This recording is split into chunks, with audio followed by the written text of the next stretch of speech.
League Saturday. The weekend, of course, began with West Ham's win at Leeds. Villa snatched it late on at Molineux. A return to winning ways for Newcastle and more troubles for West Bromwich Albion. No goals and a point apiece in the Manchester derby. Next up, Chelsea could go top of the league. They're away at Everton, and 5 games to come, of course, on a bumper Sunday, including Spurs at Palace and the champions Liverpool at Fulham. A win for either team would have taken them into the top 4. As it is, United still a point ahead of City in 7th on 20, level with Southampton, and West Ham. City remain in 8th on 19 points. A reminder there, Chelsea on 22 will go top of the league if they win at Goodison in our next game. As I say, the problems continue for West Brom. They're still locked on 6 points. Burnley have 2 games in hand on them. Sheffield United, though, still 6 points adrift of Fulham, who entertain the champions Liverpool tomorrow. John, it finished honours even. What did you make of it? Difficult game always is for both sides, especially for us coming here away. Obviously no fans, which is a different atmosphere today. We both didn't create many chances, to be honest. Both very good defensively. Another clean sheet for us. We're a bit frustrated we've not come away with more, but I think overall we fought so well. Proud of the boys, pressing high from the front, and I said it before the game that, you know, in a derby everything comes out. It's never a nice match. Very rare that you get a big goal thriller, but today, you know, come away with a point. I think we'll be pleased. Why do you think neither side created much today? Do you think it was almost a must-not-lose game, almost from the outset? Yeah, definitely. It was. I said to the boys before, it's another step forward. It's another chance for us to climb the table and get more points. And whoever we're playing, it's a challenge for us, and same for them. There's a bit of a stalemate in some respects, but I think we can take a lot away from that in the derby game, to not concede, to play how we did with the character and the drive right until the last few minutes, creating chances. So something we'll go away and have a look on definitely for the next game we go into. As you say, another clean sheet, that equals a club record. That's 6 in a row now. What sort of basis is that to build a season after a fairly shaky start to the Premier League? It's massive. It's a platform for us to go and win a game, go and score goals. We do our jobs as defenders to keep those clean sheets, and yeah, as I say, it's a massive platform for the boys up top to go and express themselves. And another one today, as you say, a record or tallying a new equal. So yeah, proud of that as well. It's something that's difficult in derby games from my experiences, and to do that today away from home, you know, I'm very pleased with that.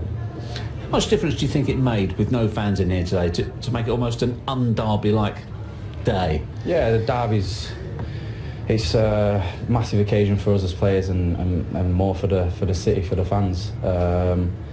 It's frustrating not to be able to have anyone in the stands at this moment in time, but it is what it is, and we're trying to cope as best we can and put on a good show for them while they're watching at home. But hopefully the sooner the better, that they can get them back in the stadium safely, and it'll be better for everyone, I think. John, we appreciate you talking to us. Thank you. Thank you. Yeah, John Stone's part of another clean sheet, and as you heard him say, that is 6 in a row, equals a Manchester City club record. So it is a day where we should praise the defenders, and those important central defenders in particular. Yeah, definitely.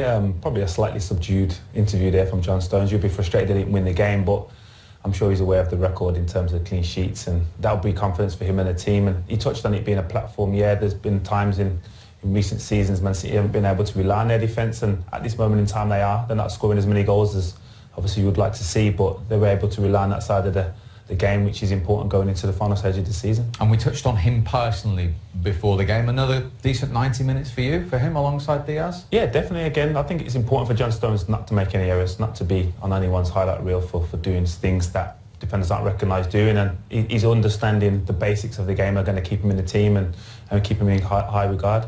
So these defenders love a clean sheet, they love a record, but Manchester City have scored 17 goals in 11 games. At this stage last season, they had twice as many. Yeah. Did we read anything into that? Well, I think we should. I think what it says to me is that as much as City aren't conceding many, they're not scoring many either.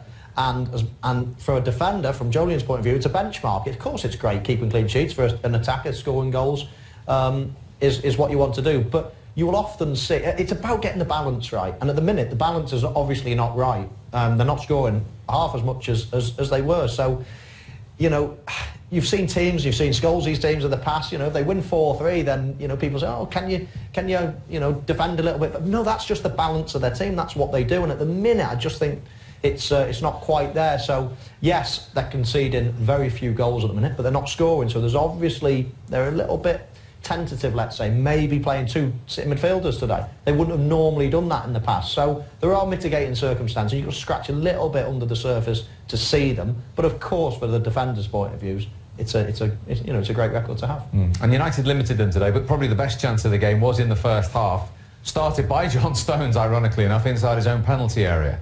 Yeah, do you know what? I thought John Stones was excellent today, not just defending but on the ball as well. Obviously, nearly made a mistake there, but then composed himself and he managed to get out of a little hole. And Michael says balance is key to it. I think United are probably having the same problem with holding midfield play. But this is the best chance of the game. They brought in a great awareness, as we said, in that position, checking his shoulder. Mahrez, how many times have we seen him in that position just slot it to the keeper's right-hand side? But his first touch isn't good enough. Simple as that. He needs to get that first touch out of his feet and slot it away. He takes too many touches. It gives Wan-Bissaka, it gives Maguire a chance to get back. He's almost got 3 to beat instead of 1. And I think with a better first touch, he would have scored. I think that's the key, Scholes. I think if you when you watch it closely, after his first touch, if he hits it there, there's a goalkeeper maybe +1. By the time he takes his second touch, I think there's 2 defenders blocking this side of the goal, and all of a sudden it sort of halves his chances of scoring. So 2 touches instead of 3 for Mahrez was required there. And the way the game was going, chances like that were always going to be golden ones, weren't they? If you take it, you win the game. If not, we've got a 0-0. Yeah, they were. There were few and far between, weren't they, from both sides, really. You have to say City were the ones who looked like they could create more chances, but it was vital, really, that, you know, once you had a great chance like that, you had to take it on a night like this where it was a little bit subdued. But again, defending from both teams on the night was very good. And in particular for United, we all watched what happened in the Champions League in the week, particularly in that first half. So today, as you said earlier, they haven't won the game, but these kind of defensive strategies that they had, they've nullified Manchester City. Yeah, they have. They had to defend better, we know that. We had to start a game better, we know that. And United were, you go right back to that Tottenham game where they had a massive shock of conceding 6 goals. That they had to change the way they play, and they had to play their 2 holding midfields to protect the centre half, because they were giving chances away all the time. I thought Sterling was poor tonight. I think Wan-Bissaka did well against him.